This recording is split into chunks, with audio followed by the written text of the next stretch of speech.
Hello students, today we are going to start our history portion of social studies, that is chapter 1, the rise of nationalism in Europe. So as we are moving forward to read about rise of nationalism in Europe, firstly we'll have to know what is nation. Nation is basically a place where group of people live, share equal feelings, rights, ideologies, culture, tradition, etc. Now, what does nationalism mean? Nationalism means a feeling of attachment towards a particular place they live in. Clear? Now, moving towards the chapter. In 1948, Frédéric Souriau, a French artist, prepared a series of 4 print visualizing his dream of world made up of democratic and social republic. 1948 में एक French artist जिनका नाम Frederick सूरियो था, उन्होंने 4 print या paintings बनाई जिसमें उनके ड्रीम टुवर्ड्स द वर्ल्ड दिख रहा था, made up of democratic and social republic as he called them. Now the first print, that means figure number 1, the first print, that is figure number 1 of the series, shows the people of Europe and America, men and women of all ages and social classes, marching in a long train and offering homage to the Statue of Liberty as they pass by it. पहले print में देखेंगे कि कुछ लोग Europe और America के both man and women, सारे हर तरह के एजेस और सोशल ग्रुप से बिलोंग करने वाले, marching in a long train, सभी एक लॉन्ग ट्रेन में मीन्स एक लाइन में चल रहे हैं, and offering homage to the statue of liberty as they pass by it, और एक सॉर्ट ऑफ रिस्पेक्ट शो कर रहे हैं टुवर्ड्स स्टैचू ऑफ लिबर्टी जैसे वहां से गुजर रहे हैं. As you would recall, artist of the time of French revolution personified liberty as a female figure. जैसा कि जो फ्रेंच रिवॉल्यूशन के आर्टिस्ट हैं वो स्टैचू ऑफ लिबर्टी को एज अ फीमेल फिगर मानते हैं. Here you can recognise the torch of enlightenment she bears in one hand. Statue of liberty के एक हाथ में टॉर्च है of enlightenment, clear, and the charter of rights of man, और दूसरे हाथ में सेट ऑफ रूल्स है for man in other. On the earth in the foreground of the image lies the shattered remains of the symbol of absolutist institution. Means जो image के foreground में symbols देखने को मिल रहे हैं ऑफ मोनार्कियल इंस्टीट्यूशन, मीन्स उस time जो existing power थी वो मोनार्कियल पावर थी. Clear? In Sorio's utopian vision, the peoples of the world are grouped as distinct nations identified through their flags and national costume. Now, leading the procession way past the Statue of Liberty are the United States and Switzerland, which by this time were already nation states. France, identifiable by revolutionary tricolor, has just reached the statue. She is followed by people of Germany bearing the black, red and gold flag. Interestingly, at the time when Souriau created his image, the German people did not yet exist as a united nation. The flag they carry is an expression of liberal hopes in 1848 to unify the numerous German-speaking principalities into a nation-state under a democratic constitution. Following the German peoples are the people of Austria, the kingdom of two Sicilies, Lombardy, Poland, England, Ireland, Hungary, and Russia. From the heavens above, Christ, saints, and angels gaze upon the scene. They have been used by the artist to symbolize fraternity among the nations of the world. So, in his painting, Frédéric Souriau tried to portray scenes which he dreamed to have in Europe. Frederick Sorio ने वो painting बनाई जिसमें उनकी खुद की dream थी Europe के लिए, जो वो यूरोप में चाहते थे, जिस तरह का एडमिनिस्ट्रेशन चाहते थे यूरोप में. अब आप इस पेंटिंग में देख सकते हैं कि जो यूरोप के लोग हैं वो एक लाइन बनाकर स्टैचू ऑफ लिबर्टी के पास जा रहे हैं, जहाँ पे statue of liberty standing position में है विद अ टॉर्च, जिनके एक हाथ में टॉर्च है. किस लिए है? Showing the way to the people, ये रास्ता दिखा रही है लोगों को. Clear? On the other hand is hanging the rights of people, और उनके दूसरे हाथ में क्या है?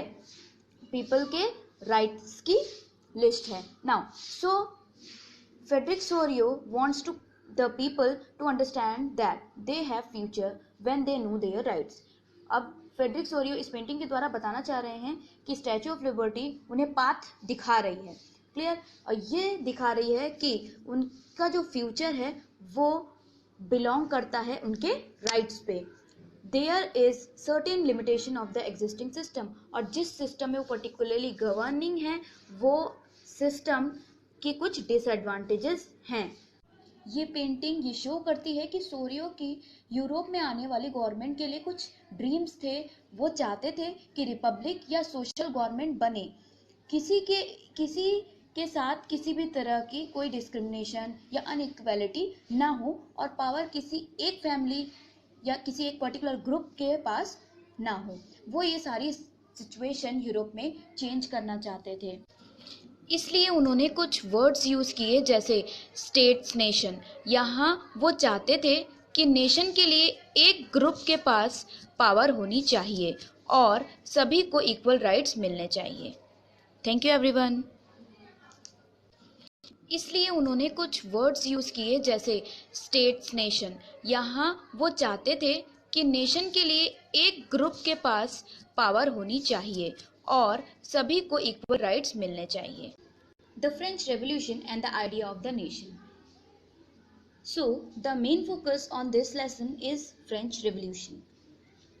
Now, the first clear expression of nationalism came with the French Revolution in 1789. जो पहला एक्सप्रेशन था नेशनलिज्म का वो आया फ्रेंच रेवोल्यूशन से in 1789. France, as you would remember, was a fully fledged territorial state in 1789 under the rule of an absolute monarch. पहले France में monarchial government या एब्सोल्यूट मोनार्की थी. Absolute monarchy means administration run किया जाता था एक king के द्वारा, जो कोई भी डिसीजन खुद से लेते थे और लोगों को वह मानना पड़ता था.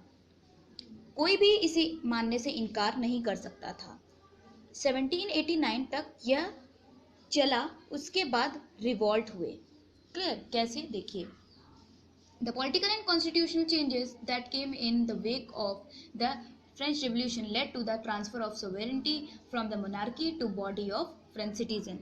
इसमें हुआ ये कि लोगों ने यह माना कि मोनार्कियल गवर्नमेंट सही नहीं है हमारे लिए, इसके लिए ऐसी गवर्नमेंट होनी चाहिए जो हमारे थ्रू ही बने. मीन्स ऐसे लोग जिन्होंने इस तरह के मोनार्कियल सिस्टम को फेस किया है. क्लियर? मीन्स अब ऐसी गवर्नमेंट बने जो किसी रॉयल फैमिली से बिलोंग ना करे, बल्कि उसी पर्टिकुलर सिचुएशन से बिलोंग करे जैसे वो लोग फेस कर रहे हैं.